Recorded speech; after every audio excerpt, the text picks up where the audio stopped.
Hello friends, स्वागत है आपका जीएस सिंपलर पर। आज हम लोग इकोनॉमी सीरीज को डिस्कस करेंगे। ठीक है, करंट अफेयर में इकोनॉमी को डिस्कस करेंगे। डिस्कस करें इससे पहले हम आपको ये बता देना चाहते हैं कि जनवरी 2022 से लेकर अगस्त 2022 तक बिल्कुल कंप्लीट करंट अफेयर करा दिया जा चुका है। वो लेटेस्ट सेक्शन बना हुआ है, लेटेस्ट। ठीक है, प्लेलिस्ट में ही आप जाइएगा, एक वीडियो है वहाँ पर, उसमें लेटेस्ट करंट अफेयर लिखा हुआ है, वो वाला वीडियो देख लीजिए, उसमें सारा है। यानी उसमें आपको सब कुछ पैकेज मिल जाएगा, मतलब इंटरनेशनल भी है, नेशनल भी है, सब मिला हुआ है वो। ठीक है, बिल्कुल सेपरेटेड नहीं है। और ये वाला जो सेक्शन है, ये सेपरेटेड वाला जो सेक्शन है, ये आ रहा है जनवरी 2022 से जनवरी 2021, पीछे चल रहे हैं, जनवरी 2022 से जनवरी 2021 के लिए आ रहा है। तो इसमें जो पूरा एक साल का करंट अफेयर है, जनवरी 2022 से जनवरी 2021 तक, इसमें हम इंटरनेशनल, नेशनल कंप्लीट कर चुके हैं। आज हम इकोनॉमी वाला कंप्लीट करेंगे, आज हम एनवायरनमेंट वाला कंप्लीट करेंगे। तो आज का वीडियो काफ़ी इंपॉर्टेंट होने वाला है और काफ़ी हम इंपॉर्टेंट सब न्यूज़ को ही देखेंगे। मतलब फालतू न्यूज़ के बारे में बिल्कुल भी हम लोग बात नहीं करने वाले हैं यहाँ पर। इंपॉर्टेंट देखेंगे बस, जो जरूरी है, जो एग्जाम में आएंगे बस। अब देखिए यहाँ पर आपको, चलिए शुरू करते हैं। यहाँ पर देखिए स्क्रीन पर आपको दिख रहा होगा, ठीक है, कि यूनियन बजट। देखिए बजट के लिए एक सेपरेट लेक्चर लाएंगे हम, यूनियन बजट। और देखिए मेनली तो इसमें जरूरी है बिहार का बजट और बिहार का इकोनॉमिक सर्वे। लेकिन बिहार का यूनियन और इकोनॉमिक सर्वे जो यूनियन वाला है वो बहुत ज़्यादा जरूरी नहीं है। इसके लिए हम वीडियो लाएंगे, एक सेपरेट लेक्चर लेकर आएंगे, बहुत जल्द हम लेकर आ रहे हैं। 20 तारीख से पहले हम बिल्कुल लेकर आ जाएंगे। आप उसको 1 से 2 बार अगर देख लीजिएगा, छोटी सी वीडियो होगी, अगर उसको 1 से 2 बार देख लीजिएगा तो आपका यूनियन बजट वाला जो काम है खत्म हो जाएगा। यहाँ पर मेनली हम डिस्कस करेंगे जो इकोनॉमिक न्यूज़ है, यानी इकोनॉमी से जो रिलेटेड न्यूज़ है उसके बारे में हम यहाँ पर डिस्कशन करने वाले हैं। तो चलिए आगे देखते हैं। यहाँ पर चलिए देखिए, ये इकोनॉमिक सर्वे है, यहाँ से शुरू है। देखिए इकोनॉमी न्यूज़ है, ठीक है। अब इसमें आप यहाँ पर ध्यान से देखिए, आपको समझ में आ जाएगा। देखिए एग्जिम बैंक है। एग्जिम बैंक क्या होता है, जल्दी जल्दी कवर करेंगे। एग्जिम बैंक क्या होता है, एक्सपोर्ट इंपोर्ट बैंक होता है। तो भारत का जो एक्सपोर्ट इंपोर्ट बैंक है, आप यहाँ पर देखिए, भारत का जो एक्सपोर्ट इंपोर्ट बैंक है, ठीक है, और श्रीलंका, गवर्नमेंट ऑफ श्रीलंका है, इसके बीच एक डील साइन हुई है $500 की। कितना का? $500 का डील साइन हुआ है। कितने डॉलर का हुआ है, यहाँ पर आप ध्यान से देखिए। ये हो गया एक्सपोर्ट, यहाँ पर हो गया एक्सपोर्ट इंपोर्ट बैंक, और ये हो गया श्रीलंका। इसके साथ एक डील साइन हुआ है USD $500 मिलियन का, और ये लाइन ऑफ क्रेडिट साइन हुआ है। क्या हुआ है साइन? Line of credit. ठीक है, ये लाइन ऑफ क्रेडिट साइन हुआ है। बस इतना सा ही बात आपको यहाँ पर याद रखना है। दूसरा एक इसी में न्यूज़ है, हालांकि ये अलग से है, आपको याद रखना है कि $400 मिलियन का जो है करेंसी स्वैप हो गया है अब। ठीक है, भारत और श्रीलंका के बीच। वो 13 जनवरी 2022 की न्यूज़ है, काफ़ी इंपॉर्टेंट है। ऐसा पूछा जाएगा एग्जाम में कि भारत और श्रीलंका के बीच करेंसी स्वैप को कितना एक्सटेंड किया गया है, तो $400 मिलियन तक इसको एक्सटेंड किया गया है। अब बात को समझिए, करेंसी स्वैप क्या होता है? कुछ नहीं, सिंपल सा मतलब है कि अगर हमको श्रीलंका से कुछ सामान खरीदना है फॉर एग्जाम्पल, तो हम क्या करेंगे, वहां से हम अपना पैसा $400 मिलियन तक दे सकते हैं उसको, अपना रुपीज वाला वो एक्सेप्ट करेगा। ठीक है, उसी तरीके से अगर वो यहां से कोई भी सामान खरीदता है तो हम श्रीलंकन रुपीज जो है, या श्रीलंकन जो भी वहां का करेंसी है, उस करेंसी को हम उसी के फॉर्म में यहां पर क्या करेंगे, एक्सेप्ट करेंगे, उसी के करेंसी को एक्सेप्ट करेंगे, हम उसको डॉलर वगैरह नहीं मांगेंगे उससे। तो करेंसी स्वैप का मतलब ये होता है, मतलब $400 मिलियन तक ये लिमिट है कि इस डॉलर तक एक दूसरे का करेंसी को जो है, जो लोकल करेंसी है, उसको एक्सेप्ट किया जाएगा, और उसके बाद हम डिमांड कर सकते हैं कि हम डॉलर में लेंगे। तो भारत ने $400 मिलियन तक का करेंसी स्वैप को बढ़ा दिया है।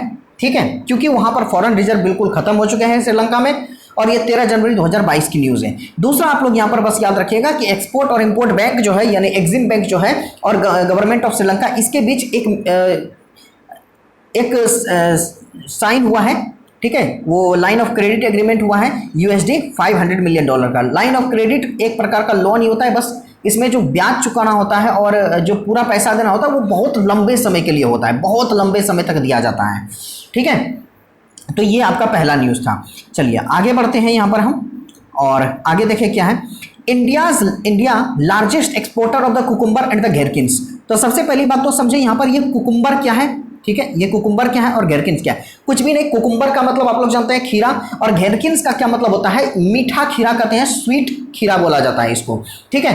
तो ये जो है ना कितना हुआ है भारत इसमें जो है, ये भारत क्या हो गया इसमें कि emerged as the largest exporter of the gherkins gherkins in the world.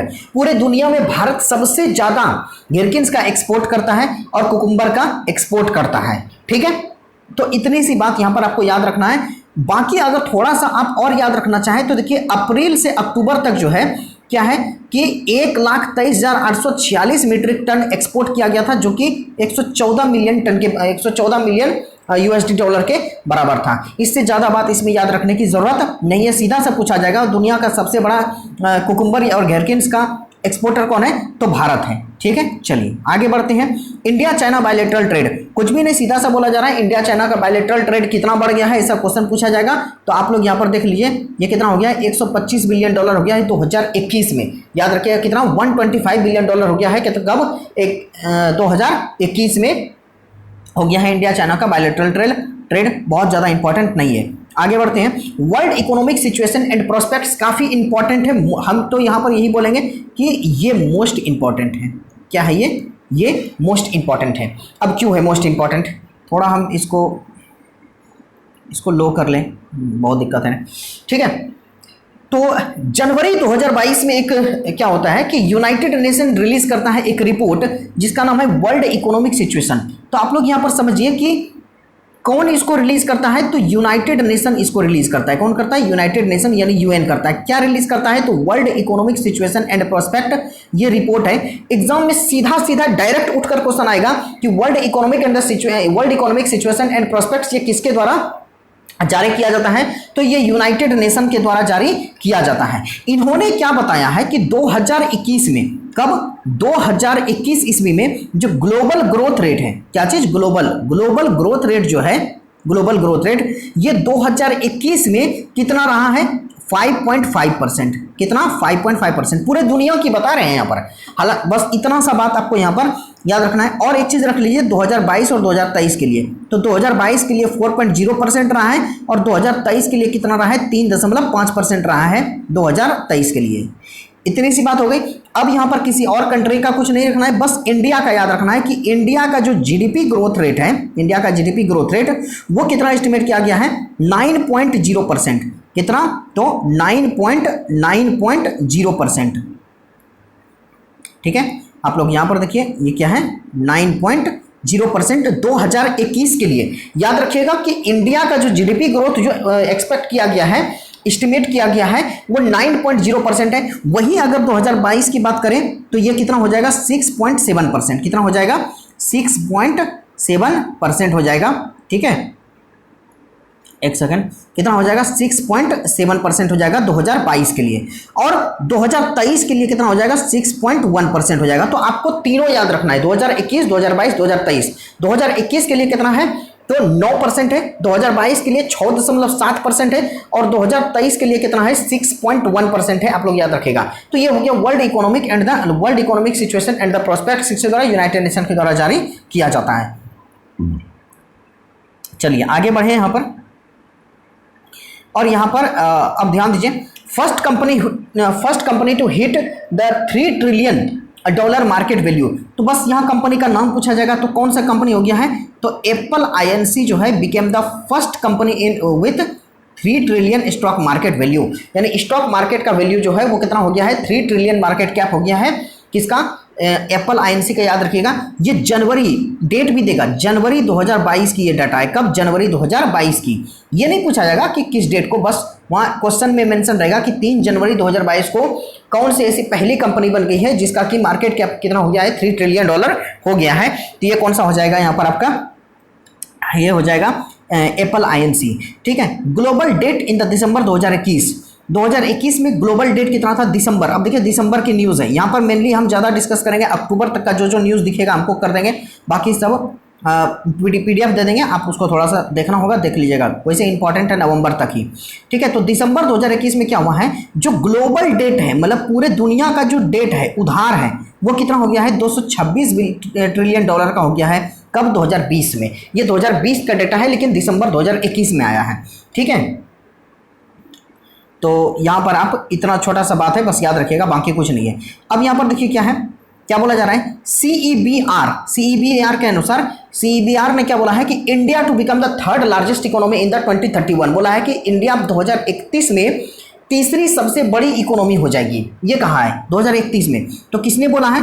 तो centre for economic and the business research, याद रखिएगा, centre for economics and business research के द्वारा, सीईबीआर के द्वारा प्रिडिक्ट किया गया है कि Indian economy will become the world's largest by the 2031, कि 2031 तक जो इंडिया की इकोनॉमी है ये दुनिया की तीसरी सबसे बड़ी अर्थव्यवस्था बन जाएगी, ऐसा बोला है। सीईबीआर है क्या चीज? देखिए, ये यूकेज लीडिंग इकोनॉमिक कंसल्टेंसीज हैं। ठीक है, लीडिंग कंसल्टेंसीज है, वर्ल्ड इकोनॉमिक टेबल ये रिलीज करती है, उसके अनुसार इन्होंने बताया है।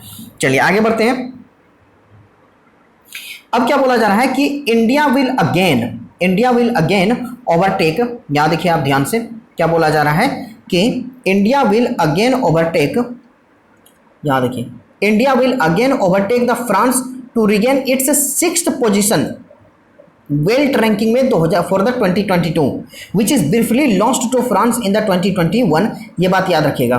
ठीक है, तो एक वेल्थ रैंकिंग होता है 2022 में, उसमें भारत किसको?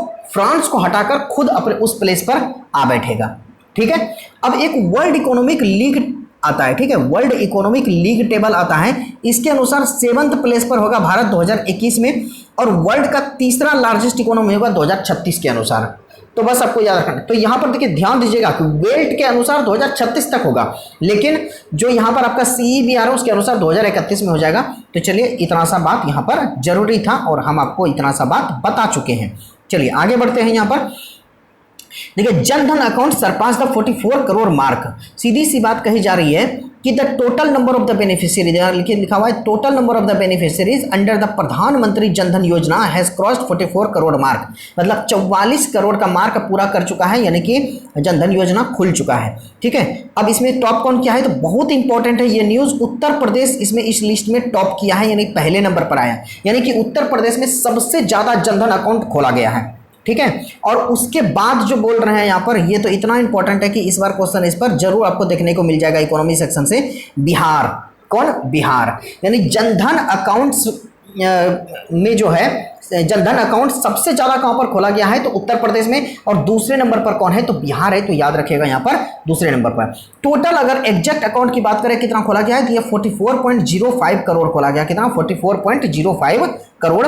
आप लोग इस बात को याद रखिएगा। चलिए आगे बढ़ें। देखिए, logistics hackathon for the logistics. Logistics का क्या मतलब होता है? लॉजिस्टिक्स का सीधा सा मतलब है किसी काम के लिए कोई चीज़ों का जरूरत। मान लीजिए कि आप एक शिप लेकर जा रहे हैं, तो आपको किन किन चीज़ों की जरूरत होगी? आपको पेट्रोल का, फ्यूल का जरूरत होगा, आपको वहाँ पर खाना वगैरह का जरूरत होगा, तो ये सब लॉजिस्टिक्स होता है। ठीक है, तो एक DIPPIT है, department for the promotion of industry and the internal trade. इसने क्या लॉन्च किया है? तो इसने लॉन्च किया है United logistics interface platform hackathon logistics. तो सीधा सा क्वेश्चन आएगा, लॉजिस्टिक्स किसके द्वारा चालू किया गया, यानी शुरू किया गया, लॉन्च किया गया? तो department for the promotion of the industry and the internal trade के द्वारा ऐसा किया गया।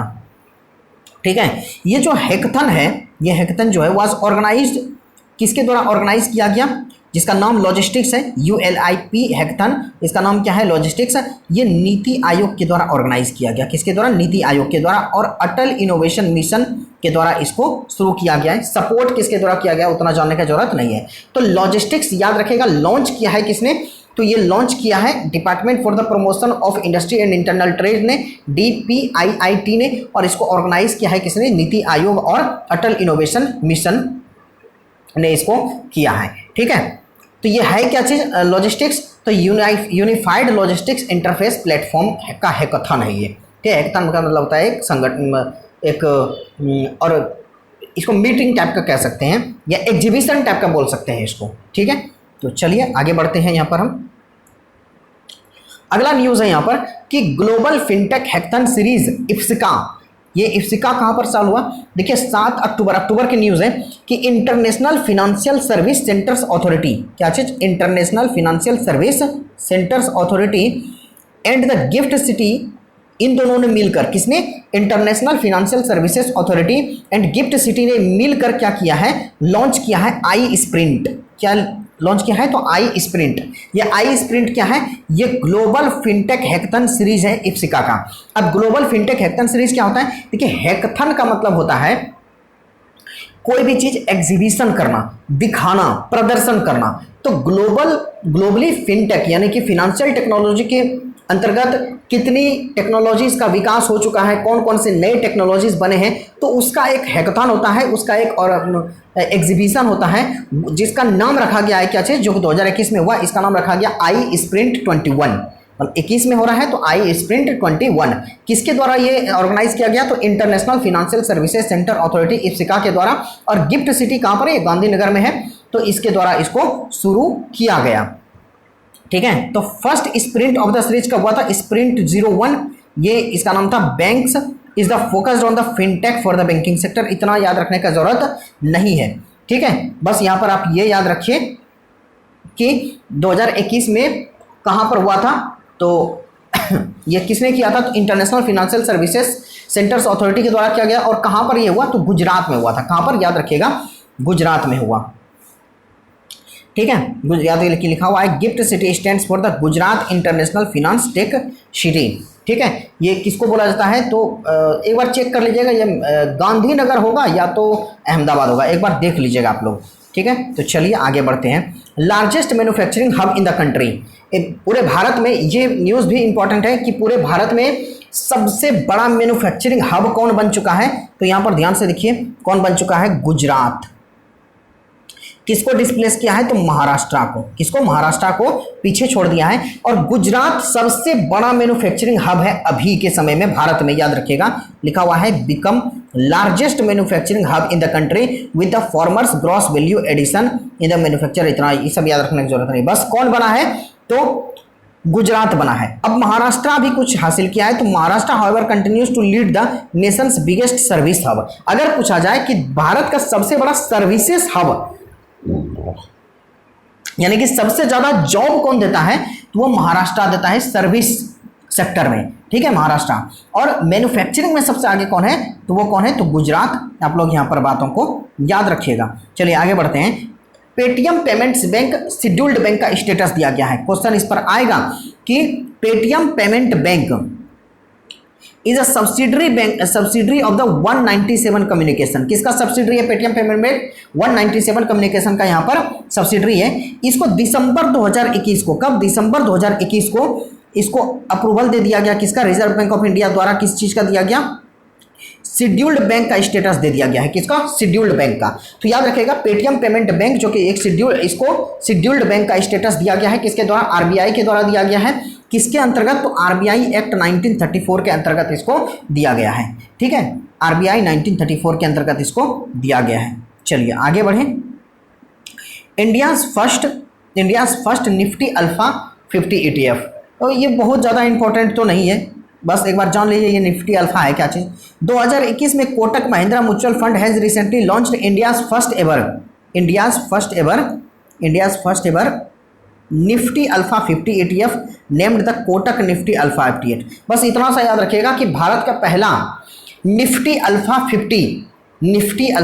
50 किसके द्वारा लॉन्च किया गया है? तो ये कोटक महिंद्रा म्यूचुअल फंड के द्वारा 2021 में किया गया। कोटक महिंद्रा म्यूचुअल फंड के द्वारा इसको लॉन्च किया गया है। ठीक है, चलिए आगे बढ़ते हैं। क्या है disinvestment of the central electronics limited. सरकार अपना कमर कस ली है कि क्या किया जाएगा? ये जो सेंट्रल इकोनॉमिक लिमिटेड है, जो कि एक पब्लिक सेक्टर एंटरप्राइजेज है, इसका 100% स्टेक को बेच दिया जाएगा। मतलब 100% इसका शेयर को जो है बेचा जाएगा। किसका? सेंट्रल इलेक्ट्रॉनिक्स लिमिटेड का। किसको बेचा जाएगा? तो national finance leasing private limited को इसको बेच दिया जाएगा। यानी इसका डिसइन्वेस्टमेंट करेगी सरकार, 100% कर देगी। तो ये बात आप लोग यहाँ पर थोड़ा सा ध्यान में रखिएगा। India's first agriculture export facilitation centre, ये कहाँ पर बनाया जा रहा है? देखिए Maharatna chamber of the commerce industry and the agriculture has launched India's first agro export facilitation centre in the Pune. ठीक है, कहाँ पर? पुणे में, in collaboration with the NABARD. ठीक है, महाराष्ट्र मतलब यहाँ पर क्या है, ये थोड़ा मिस्टेक हो गया है, ये क्या है, Maharashtra chamber of the commerce industry and agriculture है। ठीक है, इसने क्या लॉन्च किया है, तो भारत का पहला एग्रो एक्सपोर्ट फैसिलिटेशन सेंटर को लॉन्च किया। क्या चीज? एग्रो एक्सपोर्ट फैसिलिटेशन सेंटर को। तो कहां पर? सीधा सा क्वेश्चन आएगा कि भारत का पहला एग्रीकल्चर एक्सपोर्ट फैसिलिटेशन सेंटर कहां पर शुरू किया गया है, तो ये शुरू किया गया है आपका पुणे में, यानी महाराष्ट्र में। किसके साथ मिलकर? तो नाबार्ड के साथ मिलकर ऐसा किया गया है। आप लोग याद रखिएगा यहाँ पर ये बातों को। चलिए आगे बढ़ते हैं।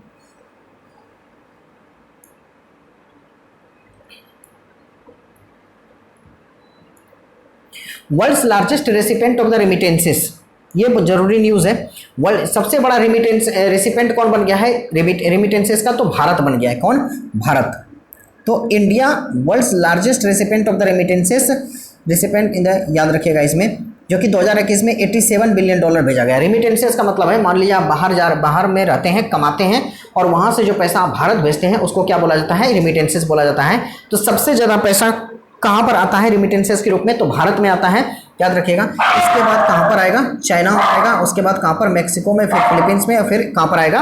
तो ये इजिप्ट में आएगा। ठीक है, कहाँ पर? इंडिया इसमें पहला नंबर पर है, उसके बाद फिर चाइना, फिर मैक्सिको, फिर फिलीपींस, फिर इजिप्ट। तो कम से कम इसका एक पोजीशन तो भारत याद रखिएगा, उसके बाद चाइना, उसके बाद फिर मैक्सिको। तो भारत, चाइना और मैक्सिको, ये आपको याद रखना है। ठीक है, तो आगे बढ़ते हैं। हो सकता है आपको कुत्ता उत्ता का आवाज़ आ रहा हो। मेरे घर में एक कुत्ता है, मेरा थोड़ा नालायक कुत्ता है। उसको ना तो ये समझ में आता है कि इंसान क्या कर रहा है या नहीं कर रहा है, और ना तो उसको कुछ और बातें समझ में आती हैं। इसलिए आप लोग टेंशन मत लीजिए, आराम से बस पढ़ाई करिए। कुत्ता का आवाज़ क्या है वो तो आते जाते रहेगा। चलिए देखिए, we power India partnership forum को लॉन्च किया गया है। अब किसने किया है? तो वर्ल्ड बैंक और एशियन डेवलपमेंट बैंक के द्वारा, किसके द्वारा? वर्ल्ड बैंक और एशियन डेवलपमेंट एडीबी बैंक के द्वारा मिलकर we power India partnership forum को शुरू किया गया है। किस चीज के लिए? To increase the work force participation of the women in the energy sector. याद रखिएगा यहाँ पर कि वुमेन का वर्क फोर्स पार्टिसिपेशन हो, मतलब इसमें कौन आए? वुमेन आए, यानी कि महिलाओं को ज्यादा काम मिले, किसमें? एनर्जी सेक्टर में। ठीक है, इसलिए we power India partnership forum को शुरू किया गया है। वर्ल्ड बैंक और एशियन डेवलपमेंट के द्वारा मिलकर किया गया है, और इसमें इंडिया स्मार्ट ग्रिड फोरम भी था इसमें शामिल। तो 3 आदमी के द्वारा मिलकर इसको शुरू किया गया है ऑर्गेनाइजेशन के द्वारा। एक वर्ल्ड बैंक, दूसरा एशियन डेवलपमेंट बैंक, और तीसरा इंडिया स्मार्ट ग्रिड फोरम। ठीक है, तो आप यहां पर याद रखिएगा। ठीक है, अब देख लीजिए क्या लिखा हुआ है यहाँ पर कि we power India partnership forum held through virtual platform. इन्होंने लॉन्च किया है, launch the efforts to scale up the South Asia women in the power sector professional network in India. देखिए इसका पूरा फुल फॉर्म क्या है वी पावर का? तो इसका फुल फॉर्म है women in the power sector professional network, women in the power sector professional network in India. ठीक है, तो एक थोड़ा छोटा सा का एक न्यूज़ था यहाँ पर, इसको भी याद रखना है आपको। याद तो सबको ही रखना है। India first fisheries business incubator, Bharat का जो है पहला फिशरीज बिजनेस इंक्यूबेटर कहाँ पर खोला गया है? तो देखिए fisheries business incubator launched at the Gurugram Haryana. कहाँ पर? हरियाणा, गुरुग्राम हरियाणा में। ठीक है, भारत का पहला फिशरीज बिजनेस इंक्यूबेटर कहाँ पर? गुरुग्राम हरियाणा में शुरू किया गया है। आप लोग याद रखिएगा। ठीक है, इसका नाम क्या है? इसका नाम है लाइनेक NCDC fisheries business incubator centre. कहां पर? गुरुग्राम में। आगे बढ़ते हैं। Area and the production of the horticultural crops 2021। इसमें कुछ भी याद रखने का जरूरत नहीं है, फालतू न्यूज़ है। अब इतना डेटा उसमें है कि उतना डेटा पहले पूछा ही नहीं जाता है एग्जाम में। ठीक है, अब देखिए क्या है, महारत्न स्टेटस टू द पीएफसी। बस यही याद रखना, यही एग्जाम में आएगा कि निम्नलिखित में से किसे अभी हाल फिलहाल में ही 12 अक्टूबर 2021 को महारत्न स्टेटस दिया गया है। ये किसको दिया गया है? एक पब्लिक सेक्टर की कंपनी है पावर फाइनेंस कॉर्पोरेशन। किसको? पावर फाइनेंस कॉर्पोरेशन को महारत्न स्टेटस दिया गया है। ठीक है, आपको याद रखना है। अब ये किसके एक योजना है, इसके अंतर्गत दिया जाता है कि ये कौन सा है, महारत्न योजना। कौन सा है, महारत्न योजना, जो कि सेंट्रल गवर्नमेंट के द्वारा फरवरी 2010 में शुरू किया गया था। ठीक है, Maharatna central PSU can invest 5000 crore in the project. अब ये सब बोला जा रहा है, कुछ कंडीशन है, तो वो लोग तो आप लोग स्टैटिक में पढ़े होंगे। आगे बढ़ते हैं, पीएम इकोनॉमिक एडवाइजरी काउंसिल। तो पीएम इकोनॉमिक एडवाइजरी काउंसिल में क्या किया गया है, एक PM economic advisory council setup किया गया है। अक्टूबर 2021 का न्यूज़ है कि गवर्नमेंट रिकॉन्स्टिट्यूटेड द 7 मेंबर, याद रखिएगा कितना मेंबर है इसमें, 7 मेंबर, याद करिए आप लोग। 67th बीपीएससी जो हुआ था उसमें एक बॉडी का नाम पूछा गया था, डेलीगेटेड इस तरह करके कुछ एक था। ठीक है, तो कितना मेंबर वगैरह होता है उसमें या उसका क्या फंक्शन होता है वो पूछा था। हो सकता है पीएम इकोनॉमिक एडवाइजरी काउंसिल, ये न्यूज़ में रहा है, हो सकता है इस पर क्वेश्चन बन जाए। तो गवर्नमेंट ने रिकॉन्स्टिट्यूट किया है, यहाँ पर आप देख सकते हैं गवर्नमेंट ने रिकॉन्स्टिट्यूट किया है, 7 मेंबर की है ये, कितने, 7 मेंबर का है। इकोनॉमिक एडवाइजरी काउंसिल है पीएम के लिए। ठीक है, तो economic advisory council to the PM for a period of 2 year. तो याद रखेगा यहाँ पर कि economic advisory council to the PM 2 साल के लिए शुरू किया गया है, फिर से रिकॉन्स्टिट्यूट किया गया है, 7 मेंबर है इसमें। और इसके चेयरमैन कौन है, तो विवेक डेब्रॉय इसके चेयरमैन है, आपको याद रखना है। तो पीएम इकोनॉमिक एडवाइजरी काउंसिल का जो चेयरमैन है कौन है वो, तो ये विवेक डेब्रॉय है, याद रखना है आपको।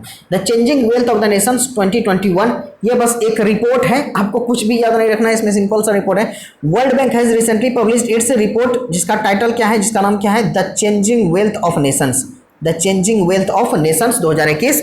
ये एक रिपोर्ट जारी किया जाता है किसके द्वारा, वर्ल्ड बैंक के द्वारा। बस बात खत्म है, कुछ भी यहाँ पर याद रखने की जरूरत है ही नहीं। ठीक है, चलिए आगे बढ़ते हैं। बस इस रिपोर्ट का नाम थोड़ा सा आप लोग देख लीजिएगा, याद रखिएगा क्या नाम है, the changing wealth of Nations report 2021। World bank के द्वारा इसको लॉन्च किया गया है, इसको पब्लिश किया गया है। India, Israel, UAE, US quadrilateral economic forum, एक क्वाड्रिलेटरल इकोनॉमिक फोरम बन रहा है, किसके किसके बीच बन रहा है, तो इंडिया, इजराइल, यूएई और यूएस के द्वारा इसको बनाया जा रहा है। ये क्या है, यहाँ पर देखिए लिखा हुआ है, ये क्वाड्रिलेटरल इकोनॉमिक फोरम है। क्या है, क्वाड्रिलेटरल इकोनॉमिक फोरम है। ठीक है, ये क्या है, तो ये क्वाड्रिलेटरल इकोनॉमिक फोरम है। ठीक है, यहाँ पर ध्यान दीजिए, क्या ये देखिए, India, Israel, UAE and the US decided to launch a new quadrilateral economic forum. ठीक है, तो एक क्वाड्रिलेटरल फोरम बन रहा है, आप लोग याद रखिएगा, जिसमें कौन है, इंडिया, इजराइल, यूएई और यूएस है। तो आगे बढ़ते हैं, expert group on the minimum wages and the national level wages. अब एक एक्सपर्ट ग्रुप बनाया गया है मिनिमम वेजेस और नेशनल लेवल वेजेस को लेकर। तो expert group of the minimum wages and the national level wages has been reconstituted, फिर से किया गया है बाय द MOL&E के द्वारा, under the economist and the state SP Mukherjee के अंतर्गत इसको किया गया है। यानी कि सीधा सा बात है कि ये जो कमेटी है, इसका कमेटी का हेड कौन बना है, तो SP मुखर्जी बना है, expert group on the minimum wages and the national level wages. तो इसका जो ग्रुप बना है, तो ये बात आपको थोड़ा ध्यान में रखना है। चलिए आगे बढ़े। First Indian entity to issue the euro green bond. ठीक है, तो याद रखना है आपको ये बात कि कौन पहला ऐसा बन गया है जिन्होंने कि क्या किया है कि यूरो ग्रीन बॉन्ड को शुरू किया है। किसको शुरू किया है, यूरो ग्रीन बॉन्ड शुरू किया गया है। तो अब किसके द्वारा किया गया है, जिसको अभी महारत्न स्टेटस दिया गया था उसी के द्वारा ये शुरू किया गया है। किसके द्वारा, यहाँ पर ध्यान से देखिए, पावर फाइनेंस कॉर्पोरेशन के द्वारा इशू किया गया है। भारत का पहला यूरो ग्रीन बॉन्ड इसको शुरू किया गया है। बाकी इसमें इधर याद रखने का कोई भी ज़रूरत नहीं। अगर हम यहाँ पर थोड़ा सा इसका हिस्ट्री के बारे में जाए तो ये पॉइंट इंपॉर्टेंट होता है। के first ever euro issuance by the Indian NBFC and the first euro bond issuance from the sins 2017। यानी कि देखिए, यूरो नाम से पहले क्या किया गया था कि पहला यूरो इशुएंस क्या निकाला गया था, ये NBFC के द्वारा। ठीक है, या तो इसको ऐसे समझ सकते हैं कि Indian NBFC, power finance corporation क्या है, ये इंडियन NBFC है, यानी कि नॉन बैंकिंग फाइनेंस कॉर्पोरेशन है। इसके द्वारा क्या किया गया है, ये पहला यूरो इशू किया गया है। ये जो यूरो ग्रीन बॉन्ड है, यूरोपियन ग्रीन बॉन्ड है, ये पहली बार ऐसा है जो कि कोई NBFC ने किया है, इसको लॉन्च किया है, और पूरे भारत में भी पहली बार इसे लॉन्च किया गया है। 2017 में फर्स्ट यूरो बॉन्ड इशू किया गया था। ठीक है, सबसे पहली बार याद रखिएगा ये बात। चलिए आगे बढ़ते हैं। बाकी बस आपको यहाँ पर एक चीज़ याद रखना है और कुछ नहीं, कि यूरो बॉन्ड जो है, ग्रीन यूरो बॉन्ड किसके द्वारा शुरू किया गया, यूरो ग्रीन बॉन्ड किसके द्वारा शुरू किया गया है, बाकी कुछ नहीं। नेशनल मोनेटाइजेशन पाइपलाइन, बस इसका क्या पूछा जाएगा आपको, लॉन्चिंग डेट पूछा जाएगा। तो याद रखिएगा कि 23 अगस्त 2021 को, कब, 23 अगस्त 2021 को गवर्नमेंट ऑफ इंडिया के द्वारा लॉन्च किया गया है नेशनल मोनेटाइजेशन पाइपलाइन। क्या चीज़, नेशनल मोनेटाइजेशन पाइपलाइन, ठीक है। The national monetisation pipeline estimate that monetisation potential कितना है, तो वो 6 लाख करोड़ का है, ठीक है, through the core assets of the central government over a 4 year period के लिए ये शुरू किया गया है। ये भी याद रखना है, फाइनेंशियल ईयर 2022 से फाइनेंशियल ईयर 2025। अब बोलिएगा ये तो 2022 प्लस 25 3 ही साल हुआ, अरे 2022 के शुरू में किया गया है तो पूरा 2022 को भी तो गिनिएगा, खत्म थोड़ी हो गया 2022। तो 2022, 23, 24, 25 4 साल के लिए नेशनल मोनेटाइजेशन पाइपलाइन को लॉन्च किया गया है। 23 अगस्त 2021 को इसे शुरू किया गया है और ऐसा बोला गया है कि 6 लाख करोड़ का जो है मोनेटाइजेशन पोटेंशियल है। देखिए मोनेटाइजेशन पोटेंशियल का मतलब कुछ भी नहीं है, सिंपल सी बात कही जा रही है कि देखिए यहाँ पर जितना रोड वगैरह बनता है, ठीक है, तो उससे क्या अभी लिया जाता है, टोल वगैरह अभी लिया जाता है, उसके लिए बहुत सारा टोल प्लाजा बनाया जाता है, यानी गवर्नमेंट बहुत ज़्यादा इन्वेस्ट करती है। तो इससे बढ़िया वो क्या करेगी, उस रोड को 10-20 साल के लिए लीज पर दे देगी किसी को कि तुम इस पर काम अपना करो और इसका इतना % हमको लगातार तुम देते रहो। तो इसको मोनेटाइजेशन पोटेंशियल कहते हैं, यानी उसको मोनेटाइज कर दिया, ठीक है। तो बाकी कुछ भी नहीं है इस न्यूज़ में। तो मेनली प्राइम मिनिस्टर का ये क्या है, एक स्ट्रेटेजिक डिसइन्वेस्टमेंट पॉलिसी ही है जिसमें कि प्राइवेट सेक्टर के साथ कोलैबोरेशन किया जाएगा, ठीक है। तो ये देखिए NMP जो है ये coterminous with the 100 lakh crore national infrastructure pipeline announce in December 2019, ठीक है। आपको मेनली याद रखना है नेशनल मोनेटाइजेशन पाइपलाइन ये 23 अगस्त 2021 को शुरू किया गया, ठीक है। कब से कब तक के लिए, 4 साल के लिए, 2022 से 2025 के लिए इसको शुरू किया गया। चलिए आगे बढ़ते हैं। 4th Indian company to touch $100 billion, ठीक है, मार्केट कैप हो गया है। अब भारत की ऐसी कौन सी कंपनी है जो चौथे स्थान पर आ गई है जिसका कि $100 मिलियन वो मार्केट कैप को टच कर लिया। कितना, मिलियन नहीं, बिलियन डॉलर को, कुछ नहीं, बस Infosys become the 4th Indian company to touch market valuation of $100 billion. कहने का मतलब सीधे सी बात है कि जो इंफोसिस है उसका मार्केट वैल्यू अब कितना हो चुका है उस कंपनी का, तो $100 बिलियन हो चुका है इंफोसिस का, यही याद रखिएगा, ठीक है। और भी इसके साथ साथ हैं TCS है, रिलायंस इंडस्ट्रीज है, HDFC है, for crossing the $100 billion mark in terms of market capitalisation. तो कौन कौन सा याद रखिएगा, 4th नंबर पर कौन आ गया है, तो इंफोसिस आ गया है, 4थे नंबर पर इंफोसिस आया है, ठीक है। आगे बढ़ते हैं, इससे ज़्यादा इसमें कुछ भी पूछने का संभावना कम है। देखिए India's exports to ASEAN seen at the 46 billion, India's export to ASEAN seen at the 46 billion in the financial year. बहुत ज़्यादा इंपॉर्टेंट न्यूज़ नहीं है, ठीक है, बस बोला जा रहा है कि $46 बिलियन तक का एक्सपोर्ट किया जा चुका है, किसको, आसियान कंट्री को किया जा चुका है। एक सेकेंड,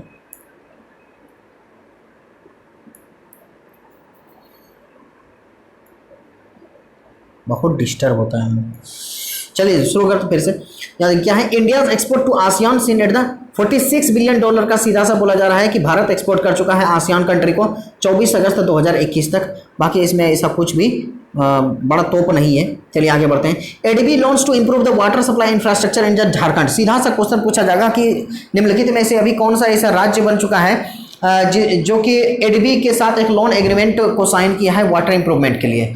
तो ADB has approved $112 million loan. कितना, $112 मिलियन का लोन जो है एडीबी ने अप्रूव किया है, किसके लिए, Jharkhand urban water supply improvement project के लिए। Jharkhand urban water supply improvement project के लिए किया है। तो improve the water supply infrastructure on the 2 August 2021 को ये साइन किया गया है। The project supports the Jharkhand mission to action plan. बस बाकी सब याद रखने का कोई ज़रूरत नहीं है। ये बात आप यहाँ पर ये लाइन याद रखिएगा, बस बात खत्म है। चलिए आगे बढ़ते हैं।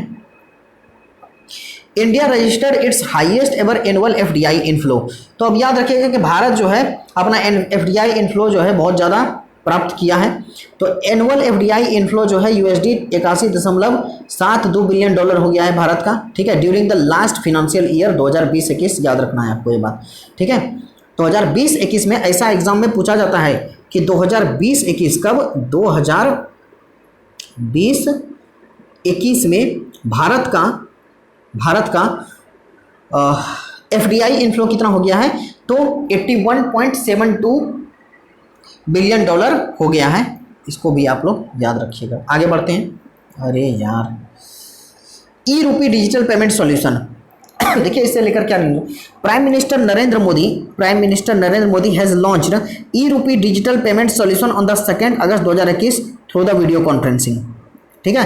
तो ई रूपी डिजिटल पेमेंट सॉल्यूशन किसने शुरू किया है, तो प्राइम मिनिस्टर नरेंद्र मोदी ने शुरू किया है, ठीक है। इसका मतलब क्या, ई रूपी इज एन क्या है, ई वॉचर बेस्ड पेमेंट सॉल्यूशन है, ठीक है। It works on the QR code SMS system के बेसिस पर काम करेगा। बस मेनली ये बात याद रखिए और कुछ नहीं, कि सीधा सा क्वेश्चन पूछा जाएगा ई रूपी डिजिटल पेमेंट सॉल्यूशन किसके द्वारा शुरू किया गया है, ये प्राइम मिनिस्टर नरेंद्र मोदी के द्वारा शुरू किया गया है, ठीक है। आगे बढ़ते हैं। Coconut development board amendment bill, ये देखिए बहुत ज़्यादा क्वेश्चन है, बस देख लीजिए अमेंडमेंट क्या है। राज्यसभा ऑन द 30 जुलाई 2022 को पास किया है coconut development board amendment bill 2021 को, ठीक है। Making the post of the chairman non executive, उतना इंपॉर्टेंट ये न्यूज़ नहीं है। आगे बढ़ते हैं। इनलैंड वेसल्स बिल 2021, ये भी बहुत ज़्यादा कुछ इंपॉर्टेंट नहीं है। आगे बढ़ते हैं। जो इंपॉर्टेंट नहीं रहेगा, जो कि बीपीएससी का नेचर नहीं है पूछने का, हम उसको कभी नहीं बोलेंगे कि वो आप याद करिए, ठीक है, बिल्कुल भी नहीं बोलेंगे हम आपको। तो क्या है, आप देखिए, WFP partners with the Rajasthan to improve the PDS। अब यहाँ पर क्या है, वर्ल्ड फूड प्रोग्राम, क्या चीज़, वर्ल्ड फूड प्रोग्राम। याद रखिए, the United Nation World Food Programme in India and the Rajasthan government have joined the hands to improve the targeted public distribution system in the state। इससे ज़्यादा बात याद रखने की ज़रूरत है ही नहीं, बस एक ही लाइन में क्वेश्चन पूछा जाएगा कि निम्नलिखित में अभी कौन सा ऑर्गेनाइजेशन है जिसने कि राजस्थान के PDS सिस्टम को, यानी कि पब्लिक डिस्ट्रीब्यूशन सिस्टम को इम्प्रूव करने के लिए एक साइन किया है, ठीक है, एग्रीमेंट साइन किया है। तो कौन है, United Nation World Food Programme. बस बात खत्म। चलिए आगे बढ़े। यहाँ पर Sri Lanka settles currency swap facility, ये तो आपको हम बता दिए कि श्रीलंका और भारत के बीच जो है करेंसी स्वैप फैसिलिटी कितने डॉलर का हो गया है, तो 400 मिलियन डॉलर का हो गया है। याद रखना है ये बात, कितने का, 400 मिलियन डॉलर का हो गया है, ठीक है। किसके किसके बीच एग्रीमेंट हुआ, तो reserve bank of India Bharat की तरफ से था और central bank of the Sri Lanka, इसके बीच ये चीज़ हुआ है, ठीक है। चलिए आगे बढ़े।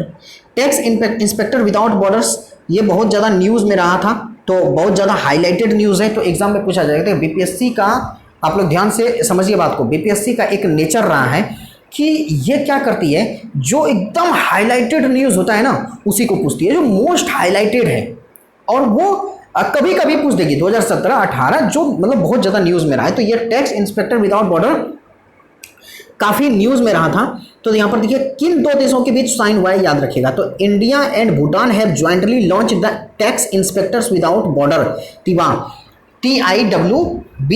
ये क्या है, इंडिया और भूटान के बीच साइन हुआ है, याद रखिएगा। किस चीज़ के लिए है, it has been launched for strengthening the tax administration of the Bhutan, मतलब भूटान का जो है टैक्सेशन सिस्टम के लिए ये किया गया है। तो ऐसा भी क्वेश्चन पूछा जा सकता है कि tax inspector without borders is related to which of the following. तो रहेगा tax administration of the Bhutan, tax administration of the India, tax administration of the some, दोनों का रहेगा।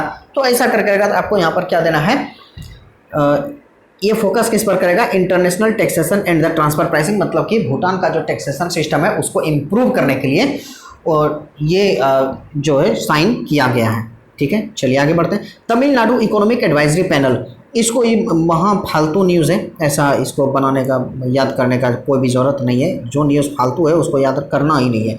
FDI इन 2020 UN रिपोर्ट, अभी तुरंत आपको बताएं कि फॉरेन डायरेक्ट इन्वेस्टमेंट जो है वो भारत का 81 पॉइंट समथिंग बिलियन डॉलर हो गया है 2020-21 के लेवल का वो है, ठीक है। मतलब कब का न्यूज़ है? 2020-21 में। 2020-21 का न्यूज़ नहीं है 2021 का न्यूज़, लेकिन 2020-21 में 81 point something 32 billion dollar Bharat का FDI रिसीव हुआ है। लेकिन अब यहाँ देखते हैं ये UN के द्वारा कुछ बोला गया है, UN भैया कुछ बोले हैं। अब UN भैया कुछ बोले हैं तो ये बहुत इंपॉर्टेंट ऑर्गेनाइजेशन है। हालांकि ये जो यूनाइटेड नेशन है ये है पपेट अमेरिका का, ये कुछ कर नहीं पाते हैं, ठीक है ना। तो देखिए अफगानिस्तान में वहाँ पर तालिबान वाला केस हुआ, कुछ नहीं कर पाया ये। रसिया यूक्रेन के साथ भिड़ंत हुआ, कुछ नहीं कर पाया ये। इधर USA और UAE के साथ हुआ, भैया कुछ नहीं कर पाए। तो भैया जो है ना बहुत बूढ़े हो गए हैं, इसको बदलने की ज़रूरत है, ठीक है। ख़त्म नहीं बोल रहे हैं हम, इसको बदलने की ज़रूरत है, मतलब कुछ चीज़ों को उसको ठीक करना है। तो इन्होंने ही कुछ अपने मतलब एक कहते हैं ना मजबूरी भरे लफ्ज से एकदम बोल रहे हैं कि भारत का FDI 2020 में ये होगा वो होगा। देखिए क्या बोल रहे हैं, as per the world investment report 2021। बस यहाँ पर तो यही इंपॉर्टेंट हो गया कि भैया हैं तो बहुत बूढ़े लेकिन काफ़ी ज़्यादा इंपॉर्टेंट है, क्योंकि एग्जाम में पूछा जाता है। क्या है? वर्ल्ड इन्वेस्टमेंट रिपोर्ट 2021, जो कि UN के द्वारा, किसके द्वारा? यहाँ पर UN के द्वारा सिर्फ नहीं, यहाँ पर देखिए ये रिपोर्ट का नाम है, ठीक है। अब किसके द्वारा इसको रिलीज किया जाता है? तो United nation conference on the trade and development, enacted इसको बोलते हैं। तो United nation conference on trade and development के द्वारा एक रिपोर्ट निकाला जाता है, जारी किया जाता है, जिसका नाम है वर्ल्ड इन्वेस्टमेंट रिपोर्ट 2021। छप के क्वेश्चन सीधे आ जाएगा, एकदम कूद के आपकी आंखों के सामने आ जाएगा और बोलेगा बनाओ उनको जरा बना कर दिखाओ, तब आपको याद आएगा कि अरे ये तो हम GS सिंपलर पर पढ़े थे, तो ये तो पक्का हम एकदम कर लेंगे। तो वर्ल्ड इन्वेस्टमेंट रिपोर्ट 2021 जो किसके द्वारा जारी किया जाता है? United nation conference on trade and development के द्वारा जारी किया जाता है। और इसका कहना है कि Bharat was the fifth largest recipient of the foreign direct investment inflows in the world in 2020। बोल रहा है कि 2020 में भारत पूरे दुनिया का 5वां सबसे बड़ा प्रतिभागी था फॉरेन डायरेक्ट इन्वेस्टमेंट को रिसीव करने में, यानी कि सबसे ज़्यादा फॉरेन डायरेक्ट इन्वेस्टमेंट 5वें नंबर पर कहाँ सबसे ज़्यादा हुआ? तो वो भारत में हुआ, ठीक है। Country received $64 billion in the 2020 में, ठीक है, याद रखिएगा आप लोग। 2019 में कितना था? $51 बिलियन था, याद रखना है आपको। अब यहाँ पर क्या है? United states remained the largest recipient of the FDI, याद रखिएगा। यही किसके अनुसार बोला जा रहा है? वर्ल्ड इन्वेस्टमेंट रिपोर्ट 2021, जो कि United nation conference on the trade and development के द्वारा जारी किया जाता है। इसमें पहले नंबर पर कौन आया है, यानी कि सबसे ज़्यादा FDI कहाँ पर आया है? तो वो यूनाइटेड स्टेट्स में आया है, याद रखना है, पहले नंबर पर है। और सेकंड नंबर पर कौन है? तो चाइना है। कौन है सेकंड नंबर पर? चाइना है, जहाँ $149 बिलियन आया है, ठीक है। तो दो तो याद रखिएगा, एक तो हो गया फर्स्ट USA, सेकंड कौन हो गया? चाइना, और फिफ्थ नंबर पर कौन हो गया? तो भारत हो गया। आगे बढ़ते हैं।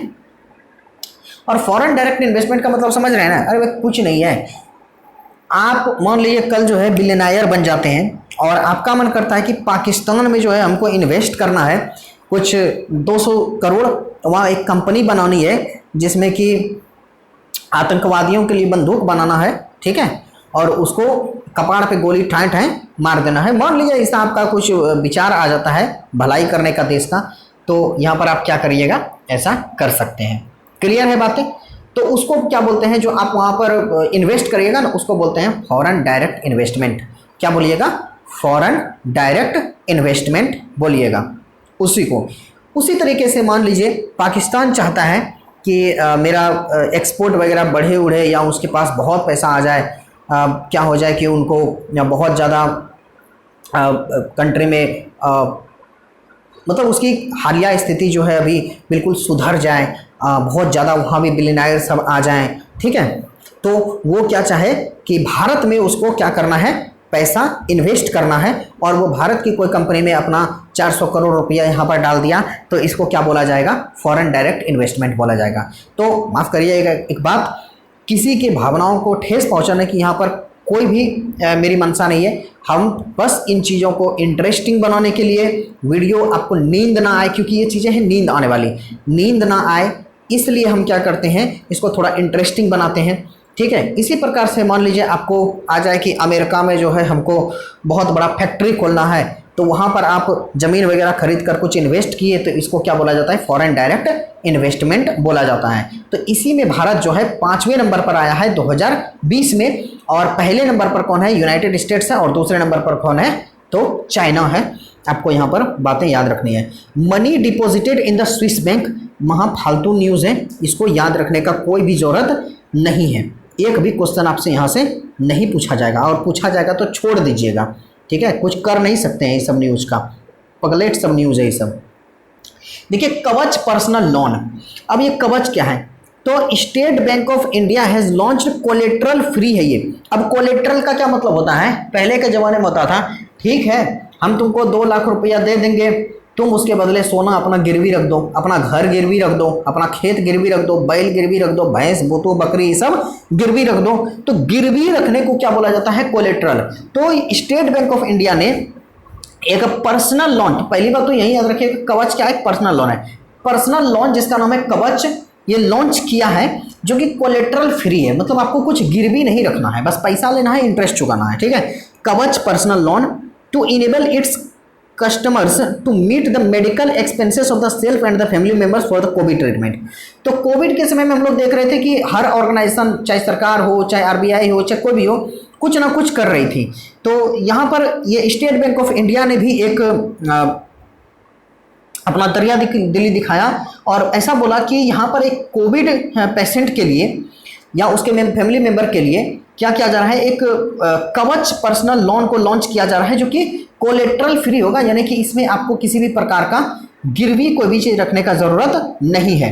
ठीक है, इस स्कीम के अंतर्गत लोन जो है आप 5 लाख रुपया तक ले सकते हैं और उसका इंटरेस्ट रेट लेकिन आपको देना पड़ेगा 8.5 रुपया पर एनम।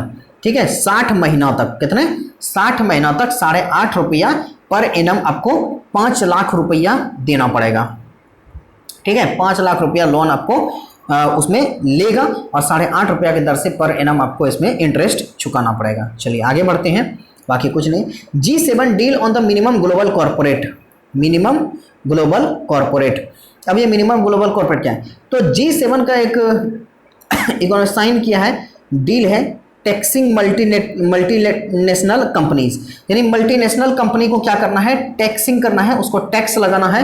तो उसके लिए ग्रुप 7 ने मिनिमम ग्लोबल कॉर्पोरेट टैक्स का यहाँ पर बात कही है, जो कि एटलीस्ट 15% रखने का बात किया गया है, बस और कुछ नहीं है। तो ये याद रखना है आपको कि ये मिनिमम ग्लोबल कॉर्पोरेट टैक्स का कॉन्सेप्ट किसने लाया है, तो G7 ने लाया है, जिसमें क्या किया जाएगा कि जो मल्टीनेशनल कंपनीज हैं उसको टैक्स किया जाएगा और 15% उस पर टैक्स लगेगा।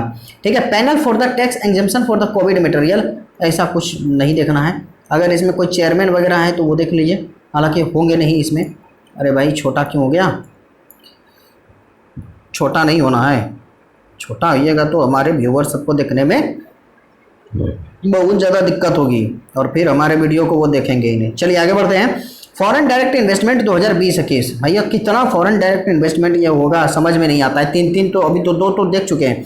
देखिए foreign direct investment into the country grew 19% to the USD 59.64 billion हो गया है during 2020-21 on account of the major taken by the government from the policy reform, ये सब। तो देखिए हर चीज़ का यहाँ पर ना एक, अब आप थोड़ा कंफ्यूज हो रहे होंगे।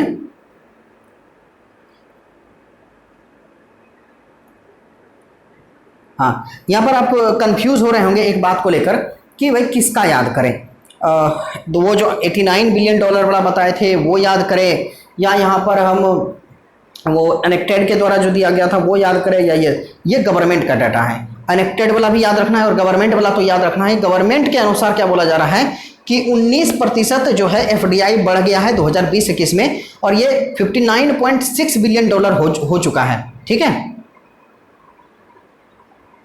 अब यहाँ देखिए बोला जा रहा है highest ever USD 81 billion dollar, हमको लगता है वही वाला न्यूज़ है, पहले वाला न्यूज़ है इसमें। ठीक है, और सबसे ज़्यादा कहाँ से आया, टॉप इन्वेस्टर कौन बन गया है, तो सिंगापुर बन गया है। कौन, सिंगापुर बन गया है, is at the top with 29% share. ये 2020-21 के अनुसार सिंगापुर है, ठीक है, आपको याद रखना है 2020-21 के अनुसार कौन है, सिंगापुर है। चलिए आगे बढ़े यहाँ पर, Asia's richest and the second richest person, ठीक है, एशिया का।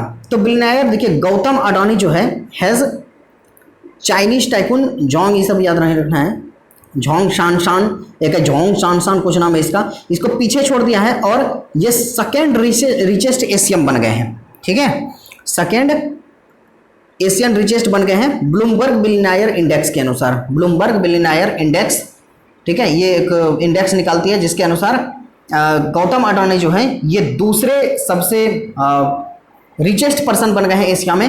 और पहले नंबर पर कौन है, तो झोंग शान है, सॉरी इसको पीछे नहीं छोड़ा है, झोंग शान ये चाइना के पहले सबसे अमीर व्यक्ति हैं। और सेकेंड नंबर पर कौन है, तो गौतम अडानी है, आपको ये बात याद रखना है, ठीक है। पहले नंबर ब्लूमबर्ग बिलियनियर इंडेक्स 2021 के अनुसार पहले नंबर पर कौन है, तो पहले नंबर पर है जेफ बेजोस, भैया आपको याद रखना है, कौन है, जेफ बेजोस, ठीक है। आगे बढ़े, बिल्कुल बढ़ेंगे आगे, रुक कर क्या फायदा, ठीक है। Network for greening financial system, network for greening financial system, देखिए reserve bank of India has joined the central banks and the supervisors network for greening the financial system. Financial system को ग्रीन करने के लिए अब क्या है मतलब वो तो यही लोग जाने, मेनली याद रखिएगा रिजर्व बैंक ऑफ इंडिया के द्वारा शुरू किया गया, बहुत ज़्यादा इंपॉर्टेंट नहीं है। India first municipal green bond, कुछ नहीं, एक बात बस याद रखिए कि गाजियाबाद नगर निगम के द्वारा भारत का पहला म्युनिसिपल ग्रीन बॉन्ड जारी किया गया है, ठीक है, जो ₹150 करोड़ तक का है और इस पर लोन इंटरेस्ट कितना है, 8.1% है। फोर्ब्स एनुअल बिलियनियर लिस्ट, जो बिलियनियर का एक तो लिस्ट आता है किसका, इधर ब्लूमबर्ग का आया जिसके अनुसार जेफ बेजोस पहले नंबर पर थे, और ये फोर्ब्स का है 35 नंबर का, 35 नंबर का एडिशन है फोर्ब्स का, ठीक है, जिसमें कि पहले नंबर पर कौन आए हैं, तो ये जेफ बेजोस आए हैं, अमेजोन के मालिक, ठीक है। इस पर जो है और भारत से कौन कौन सा है देख लेते हैं, कहीं भारत में का कुछ है कि नहीं, बिल्कुल भारत का है इसमें। और कौन है, मुकेश अंबानी, कौन है पहले नंबर पर, मुकेश अंबानी है, याद रखिएगा। उसके अनुसार कौन था, अडानी था। चलिए आगे बढ़ते हैं, amendments in the insurance act 1938, बस आपको एक बात यहाँ याद रखने, कुछ नहीं, इंश्योरेंस एक्ट कब आया था, तो इंश्योरेंस एक्ट 1938 में आया था। इसी में कुछ क्या किया गया है, एक अमेंडमेंट किया गया है जिसमें क्या बोला गया है, 74% फॉरेन डायरेक्ट इन्वेस्टमेंट जो है सेक्टर में ये बढ़ा दिया गया है अब, और कुछ भी पहले 49% तक का था, अब 74% इसमें किया जा सकता है। अमेंडमेंट FDI को बढ़ा दिया गया है, 74% तक बढ़ा दिया गया है। चलिए आगे बढ़ते हैं, प्राइवेटाइजेशन ऑफ द PSBs। अब देखिए किसको प्राइवेटाइज किया जा रहा है, amendments will be made in the banking companies acquisition and transfer of undertaking act 1970 में। तो ये याद रखना है आपको कि banking companies acquisition and transfer of undertaking act कब आया था, वो तो 1970 में आया था, and banking companies acquisition and transfer of the undertaking act 1980 में आया था। फिनांस मिनिस्टर निर्मला सीतारमण ने इसमें क्या किया है, कुछ अमेंडमेंट किया है, बहुत ज़रूरी न्यूज़ नहीं है, ये सब न्यूज़ नहीं पूछा जाता है। Establishment of the college of the supervisors क्या है, देखिए बोला जा रहा है कि RBI set up the college of supervisors as a part of the measure to further strengthen the supervision over the regulated entities. तो कुछ नहीं, ये भी याद रखने का कोई ज़रूरत नहीं है। ह्यूरन इंडिया वेल्थ रिपोर्ट 2020, ठीक है। अब ये 16 मार्च 2020 को ही रिलीज़ किया गया है, कोई ज़रूरत नहीं है याद रखने का इसको, इतना पुराना न्यूज़ याद करके ही क्या किया जाएगा। Economic foreign index freedom index ये कब लॉन्च किया गया है आपका, तो यहाँ से हाँ 2021 का ये। चलिए इकोनॉमिक फ्रीडम इंडेक्स 2021 का है, बहुत इंपॉर्टेंट है, याद रख कर लीजिएगा आप लोग, यहाँ पर इसको याद रखने का बहुत ज़रूरी है, जो ज़रूरी नहीं है वो तो हम काट ही देते हैं ना, लेकिन जो जरूरी है याद रखिए। सबसे पहली बात तो याद रखिए ये किसके द्वारा जारी किया जाता है, तो ये हेरिटेज फाउंडेशन के द्वारा किया जाता है। किसके द्वारा, हेरिटेज फाउंडेशन के द्वारा जारी किया जाता है इकोनॉमिक फ्रीडम इंडेक्स, ठीक है। यहाँ पर 184 कंट्री को कंसिडर किया जाता है फॉर द पीरियड ऑफ 2019 जुलाई 2019 से 2020 तक का ये डेटा, 2019 से 20 तक का डेटा है, 2019-20 का, लेकिन ये रिलीज़ किया गया है कब, 2021 में, ठीक है। अब यहाँ पर देखिए जो इकोनॉमिक फ्रीडम इंडेक्स 2021 है, इसके अनुसार सिंगापुर जो है टॉप किया है, ठीक है, दूसरी बार ये टॉप किया है, कौन, सिंगापुर, याद रखना है।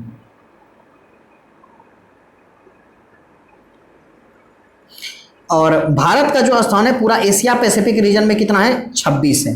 कितना है, 26। याद रखिएगा एशिया पैसिफिक रीजन में है ये, ठीक है, किसमें है, एशिया पैसिफिक रीजन में भारत का स्थान 26 है। लेकिन ग्लोबली अगर बात करें तो इंडिया का जो इकोनॉमी है यानी इंडिया का रैंक कितना है, 121 है।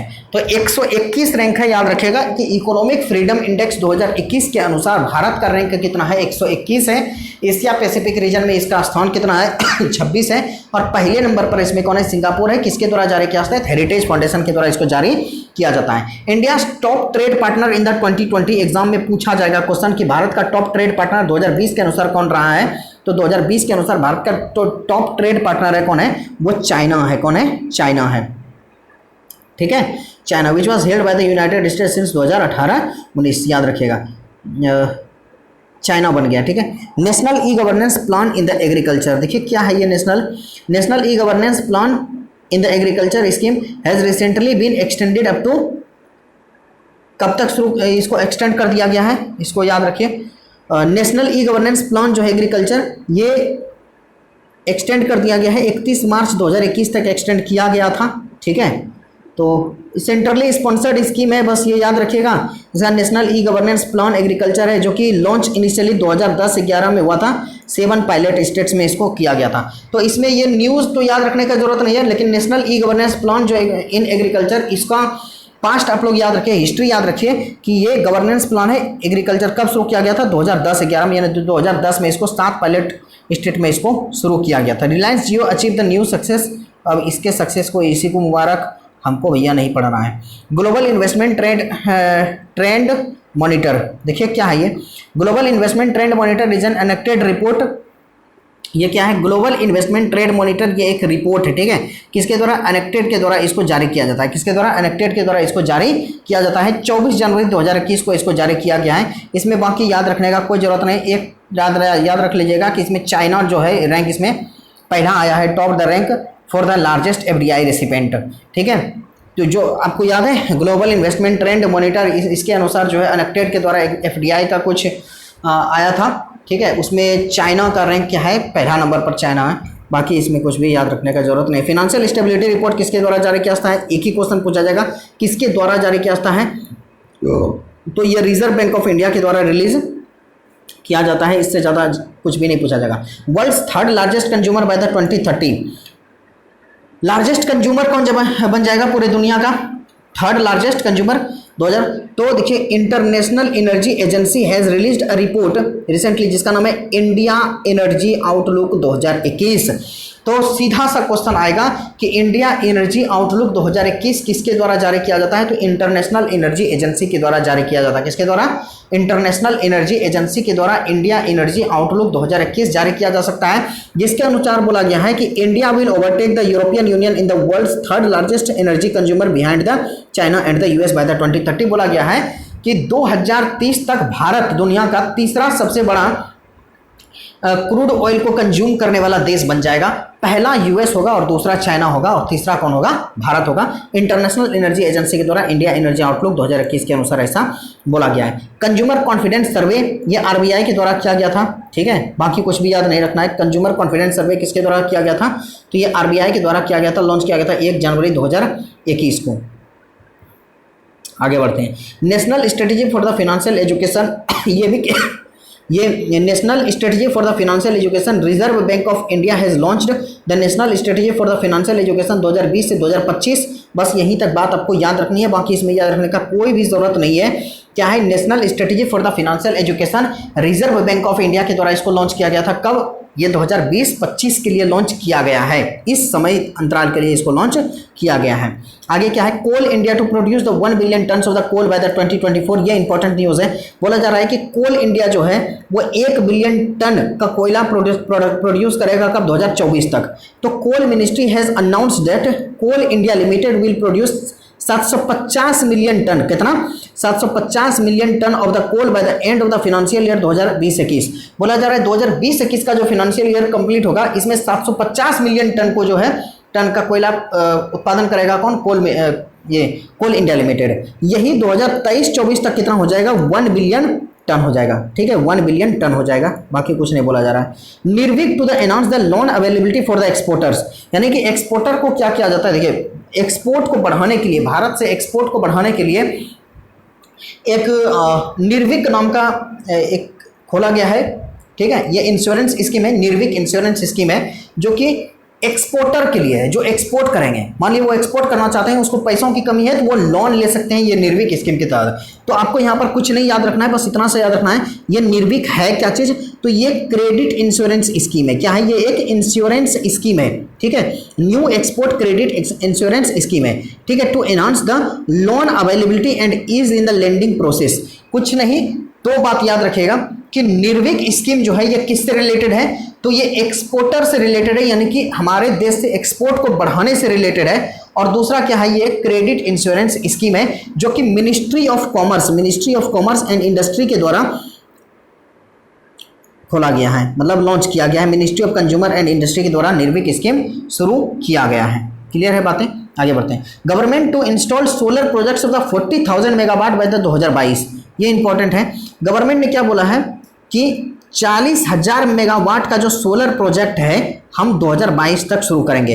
तो the government has set a target for the installation of rooftop solar power projects of the 40,000 rooftop मतलब क्या होता है, रूफ मतलब छत के ऊपर 40,000 मेगावाट का सोलर प्रोजेक्ट लगाया जाएगा 2022 तक, ऐसा गवर्नमेंट ने टारगेट रखा है, ठीक है। आगे बढ़ते हैं। 15th फिनांस कमीशन हम काफ़ी डिटेल में और यहाँ से अच्छा हम डिस्कस किए हैं, ठीक है।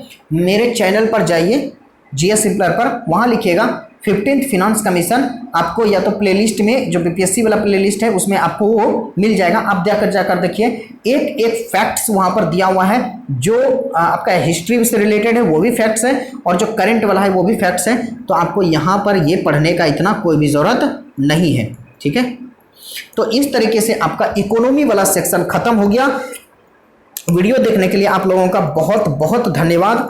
और यदि आपको अच्छा लगे, आपको लगे कि जो एक बहुत कॉम्प्लेक्स होता है करंट अफेयर, उसको काफ़ी आसान भाषा में हम आपको बता दिए हैं, समझा दिए हैं, तो मेरे वीडियो को लाइक करिए, शेयर करिए, सब्सक्राइब करिए। आपका सपोर्ट हमें काफ़ी मोटिवेट करता है और आगे बढ़ने का एक चाह देता है कि इससे भी बेहतरीन चीज़ ला रहे हैं। अभी तो हम क्या कर रहे हैं, आपके सामने लेकर आते हैं ये सब चीज़, ठीक है। केबीसी नैनो है, हम पढ़ा दिए आपको। अगर आप हमको सपोर्ट करते रहिएगा, हमको कमेंट करिएगा, मेरे जीएस सिंपलर चैनल पर जुड़िए, टेलीग्राम पर, वहाँ जो चीज़ों की ज़रूरत होगा आपको वहाँ पर मिलेगा। अगर ऐसा आप करते रहते हैं तो एक मोटिवेशन हमको मिलते रहेगा। आपका रिस्पांस काफ़ी ज़रूरी है, रिस्पांस जरूर किया करिए, क्योंकि बिना रिस्पांस किए ऐसा लगता है बस यूं ही हम चले जा रहे हैं, ना कोई सहारा है, ना कोई साथी है, ना कोई सुनने वाला है। इसलिए सपोर्ट जरूर करिए, इससे भी बेहतरीन सब चीज़ लाएंगे हम आप लोगों के लिए। तो चलिए, बहुत बहुत धन्यवाद आप लोगों का, एक बार फिर से मिलते हैं नेक्स्ट वीडियो में।